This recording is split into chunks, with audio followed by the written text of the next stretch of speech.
everyone. Today topic is chemical property of nitrogen family. The first property is oxidation state. आज हम oxygen state के बारे में पढ़ेंगे. ऑक्सीजन स्टेट होती क्या है. अब देखिए नाइट्रोजन फैमिली के जो एलिमेंट है वो क्या है. नाइट्रोजन है, फॉस्फोरस है, आर्सेनिक है, एंटीमनी और बिस्मथ है. अब ऑक्सीजन स्टेट को समझना है तो हमें समझना होगा इसकी पहले इलेक्ट्रॉनिक कन्फिगरेशन को. इलेक्ट्रॉनिक कन्फिगरेशन सबका क्या होता है, कॉमन NH2 NP3. अगर मैं एक नाइट्रोजन को लूँ, इसमें इस एलिमेंट को लूँ, क्योंकि एक चीज़ और, जैसे हम नाइट्रोजन की फैमिली पढ़ रहे हैं, इससे आगे का ऑक्सीजन पढ़े हैं, हेलोजन पढ़े हैं, ये सब अगर हम इसको समझ गए तो सेम प्रॉपर्टी उसकी आगे की प्रॉपर्टी क्या होंगी, उनकी जैसी होंगी. क्योंकि उनको फिर इसको अगर समझ लिया तो उनको समझना बहुत सरल है. तो उसको बड़ा डिटेल में समझते हैं कि है क्या. देखिए नाइट्रोजन का इलेक्ट्रॉनिक कन्फिगरेशन क्या होता है, 1s2 2s2 2p3. ये सेल तो कंप्लीट है, इसे छोड़ देंगे. ये दो सेल बचे हमारे पास 2s2 2p3. तो हमने इसको ले लिया. अब अगर आप देखें, अगर ये किसी से 3 इलेक्ट्रॉन ले लेता है, क्योंकि नाइट्रोजन क्या है, हाईली इलेक्ट्रोनेगेटिव एलिमेंट है अपने सीरीज में, अपने एलिमेंट में, जो अपने ग्रुप में है. तो क्या नाइट्रोजन अगर किसी से 3 इलेक्ट्रॉन ले ले तो क्या बना जाएगा, ये n-3. तो यहाँ पर वो क्या बना जाएगा, इनर्ट. इसे क्या बोलेंगे हम, इनर्ट बना देता है, यानी कि नोबल गैस कन्फिगरेशन बना सकता है. और अगर किसी को 3 दे दे तो +3, और 3 तो 5 दे दे तो +5. यानी कि हम बोल सकते हैं इस ग्रुप की जो ऑक्सीजन स्टेट वेरी करती है वो +3 से कहाँ तक वेरी करती है, +5 तक. -3 to +5 हम बोलेंगे. -3 to +5 ये क्या करती है, इसकी जो ऑक्सीजन स्टेट होती है वो वेरी करती है. तो देखिए क्यों, क्योंकि यहाँ पर इसने बना दिया नाइट्राइट से बना दिया. ऐसा ये फॉस्फाइड ही जो फॉस्फोरस होता है वही बना देता है. ऐसा तो इसे फॉस्फाइड भी कहा जाता है. तो ये भी बना सकते हैं, ठीक है. और क्या पॉसिबिलिटी नहीं होती, इसे हमें समझेंगे भी थोड़ी देर में. तो आपने देखा अगर ये 3 किसी से ले लेता है, अभी ये ले सकता है इसको, क्योंकि ये क्या है, इलेक्ट्रोनेगेटिव एलिमेंट है, ठीक है. तो ये क्या बनाएगा, नाइट्राइट से. ऐसा हो सकता है. तो ये -3 टू कहाँ तक जा सकता है, +5 तक दे सकता है, ठीक है ना. तो जनरली कई बार ये +4 भी देता है, ठीक है ना, क्योंकि ये डिस्प्रोपोर्शनेट जो रिएक्शंस होती हैं उन रिएक्शन को ये फॉलो कर जाता है. तो ये आप ये भी देख सकते हैं इसमें कि ये +3 भी दिखा रहा है, +4 भी, +5 भी, जो आपके ऑक्सो एसिड्स होते हैं उनके साथ भी काम में आता है. तो ये काफी यूजफुल है. और नाइट्रोजन अपने ग्रुप से अलग भी है. वो वजह यह है, नाइट्रोजन का एक तो स्मॉल साइज है, दूसरा ये हाईली इलेक्ट्रोनेगेटिव एलिमेंट है, और तीसरी इसमें जो प्रॉपर्टीज की बात, डी ऑर्बिटल नहीं होता. अगर आप देखेंगे इसके आगे डी ऑर्बिटल नहीं है इसमें, तो ये डी पाई बॉन्ड फॉर्म नहीं कर सकते हैं. यानी कि ये NH3 तो बना सकते हैं, लेकिन अगर मैं आपसे बोलूं क्या ये NCl5 बना सकते हैं, तो ये पॉसिबल है ही नहीं. लेकिन यहाँ जो आपका फॉस्फोरस होता है वो PCl3 भी बना सकता है और PCl5 भी बना सकता है. ये दोनों बना सकता है. क्यों, क्योंकि इसके बाद डी ऑर्बिटल होता है, इसके बाद डी है ही नहीं, ये कहाँ बनाएगा. तो यानी कि ये फॉर्मेशन इसमें पॉसिबल है नहीं, और ये फॉर्मेशन इसमें पॉसिबल है, ठीक है ना. तो और दूसरी चीज ये -3 का हम देख रहे हैं, तो हम बोल सकते हैं कि NH3 बन सकता है और N2O5 भी बन सकता है. यानी कि ये आपको दोनों ऑक्सीजन स्टेट दिखा सकता है. यहाँ से ये आपको -3 भी दिखाएगा, या आपको यहाँ से +5 भी दिखा देगा. तो ये दोनों में वेरी करता है, ठीक है. अब बात समझने की आती है हमारे ग्रुप में, कि अगर हम ग्रुप में बात समझे, जैसे नाइट्रोजन है हमारे पास, फॉस्फोरस है, आर्सेनिक है, एंटीमनी है और बिस्मथ है. ऊपर के अगर हम देखेंगे तो ऊपर के हमारे क्या है, नॉन मेटल है, फिर मेटलॉइड्स हैं, फिर क्या आपका ये जो बिस्मथ है वो क्या आपका मेटल है. तो मैंने आपसे बोला जो ऑक्सीजन स्टेट होती है वो कहाँ से कहाँ तक वेरी करती है, -3 to +5. अगर आप देखेंगे ऊपर की, ये ऊपर वाले जो होते हैं ये +3 है. -3 तो इसलिए हो सकती है कि नाइट्रोजन की पॉसिबिलिटी है, वो इलेक्ट्रोनेगेटिव एलिमेंट है. लेकिन अगर हम बात करें नीचे क्यों अगर आए, तो आप जानते हैं नॉन मेटेलिक कैरेक्टर घटता है, मेटेलिक कैरेक्टर बढ़ता है. तो अब इन स्टेज में क्या होगा, अगर मैं बोल रहा हूँ कि हाँ +3 ज्यादा वेरी कर रही है, +3 +5, ठीक है ना. यहाँ पर को +5 स्टेबल है ऊपर वालों के लिए. लेकिन आप जैसे जैसे नीचे आएंगे तो यहाँ पर को इसका +5 का जो ऑक्सीजन स्टेट होती है वो डिक्रीज होती है, और +3 ऑक्सीजन स्टेट की क्या होती है, इंक्रीज होती है. वजह है इनर्ट पेयर इफेक्ट. क्योंकि नीचे में क्या होने लग जाता है कि एक तो मेटल है नीचे, ऊपर से जो NS के इलेक्ट्रॉन होते हैं वो पार्टिसिपेट करना बंद कर देते हैं. इनर्ट पेयर इफेक्ट उसी को बोलते हैं, जिसके वजह से इनकी ऑक्सीजन स्टेट ऊपर के लिए तो +5 और +3 ठीक है, वो दोनों दिखा सकता है, और वहाँ +5 स्टेबल भी है. लेकिन नीचे जैसे जैसे नीचे की ओर आते हैं बिस्मथ, तो बिस्मथ आपका BiF5 अगर आप बनाने की बात कहेंगे तो बिस्मथ कभी नहीं बना सकता, लेकिन BiF3 बना देगा, क्योंकि ये इसमें क्या स्टेबल है. वजह है इसकी इनर्ट पेयर इफेक्ट.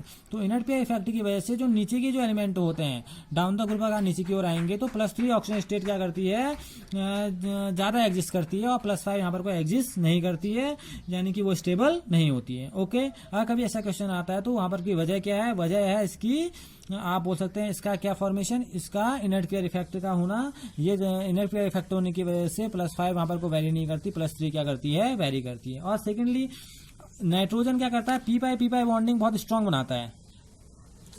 ये इसकी यूनिक एबिलिटी है अपने ग्रुप में, जो पी पाई बॉन्ड क्या करता है, फॉर्मेट करता है, जिसकी वजह से इसमें एक प्रॉपर्टी अलग से मिलेगी. ये देखिए nitrogen N triple bond N की हम बात करते हैं, और नीचे की ओर आएंगे तो ऐसा नहीं है पॉसिबल। अगर आप फास्फोरस देख लें, आर्सेनिक देख लें, एंटीमनी देख लें, बिस्मथ देख लें, तो वो सिंगल बॉन्ड में आपको एग्जिस्ट करते हुए मिलेंगे, यानी कि पी सिंगल बॉन्ड पी दिखेगा आपको। अगर नाइट्रोजन में आप ऐसी बात करेंगे तो ये पॉसिबल है ही नहीं, ठीक है ना। वजह यह है कि कैटिनेशन नहीं कर पाते, ये वीक टेंडेंसी होती है कैटिनेशन करने की, ठीक है ना। और आप जानते हैं ये वीक टेंडेंसी है, इनमें वीक रिपल्सन की वजह से जो इनका इंटरमोलिकुलर जो देखिए यहाँ पर की बात मैं कहूँ तो यहाँ पर को इनका रिपल्सन बहुत ज़्यादा बढ़ जाता है, जिसकी वजह से जो यहाँ पर को पीपाई बॉन्डिंग क्या करने लग जाती है, अपने आप को मतलब बहुत ऊंचा करने का मतलब है बहुत बड़ा हाई स्टेट में दिखाने लग जाती है। और डी ऑर्बिटल है नहीं तो रिपल्सन बहुत ज़्यादा हाई हो जाएगा इनमें, जिसकी वजह से क्या होता है यहाँ पर इनकी कैटिनेशन पावर ही बहुत कम होती है।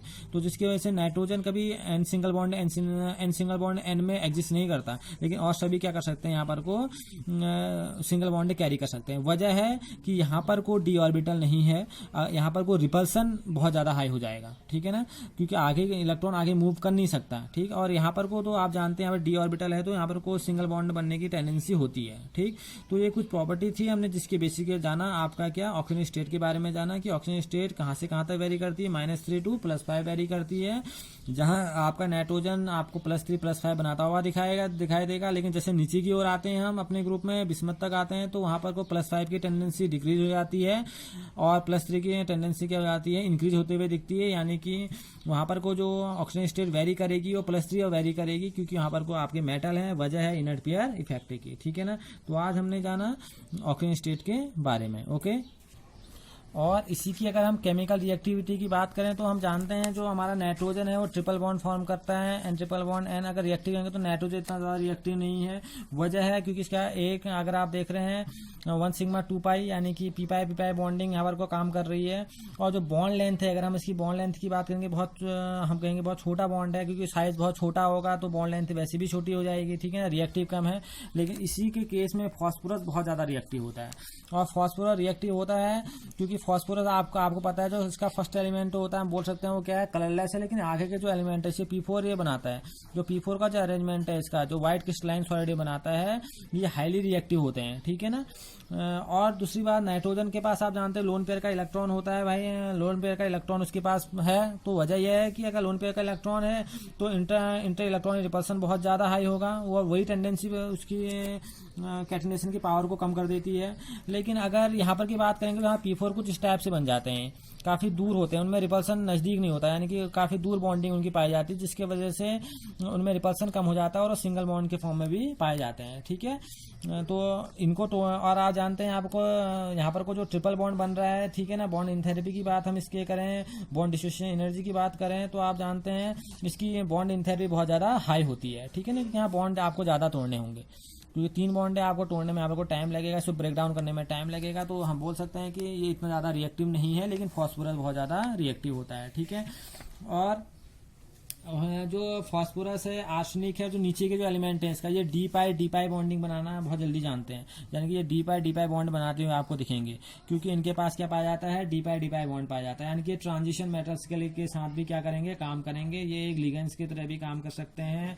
पहली बात ये, ठीक है, क्योंकि इनके पास एक फॉर्मेशन है और डी पाई की है, ठीक है। भले ही हम बात करें कि नाइट्रोजन के पास लोन पेयर है तो वो अपना लोन पेयर डोनेट कर सकता है, ठीक है, वो किसी और को डोनेट करके कोऑर्डिनेट बॉन्ड जरूर बना सकता है, लेकिन इनके पास ज़्यादा प्रोबेबिलिटी है फास्फोरस आर्सेनिक के पास कि जब नीचे की ओर आते हैं कि डी वैकेंट का डी ऑर्बिटल है तो ये इस टाइप का फॉर्मेशन कर सकते हैं। लेकिन नाइट्रोजन तो डी पाई और पी पाई फॉर्मेशन भी नहीं कर सकता, क्योंकि डी तो इसके पास है ही नहीं, तो डी पाई इसके पास नहीं है, तो ये ज़्यादातर कंपाउंड फॉर्म नहीं कर सकता। ये हैवियर एलिमेंट्स के साथ काम करना इसका पॉसिबल नहीं होता है, लेकिन ये लोग हैवियर एलिमेंट्स के साथ भी क्या कर देते हैं, काम कर देते हैं। तो हम ये बोल सकते हैं रिएक्टिविटी इसकी अगर नीचे की हो जाएंगे तो रिएक्टिविटी अच्छी है, इसकी रिएक्टिविटी इंक्रीज होती है, क्योंकि यहाँ पर को ये केमिकल रिएक्शंस में क्या करते हैं, पार्टिसिपेट करते हैं। तो आज हमने यहाँ पर को 2 केमिकल प्रॉपर्टी का डिस्कशन किया, एक तो इसकी ऑक्सीजन स्टेट और दूसरा इसकी केमिकल रिएक्टिविटी की बात की। Okay, thank you.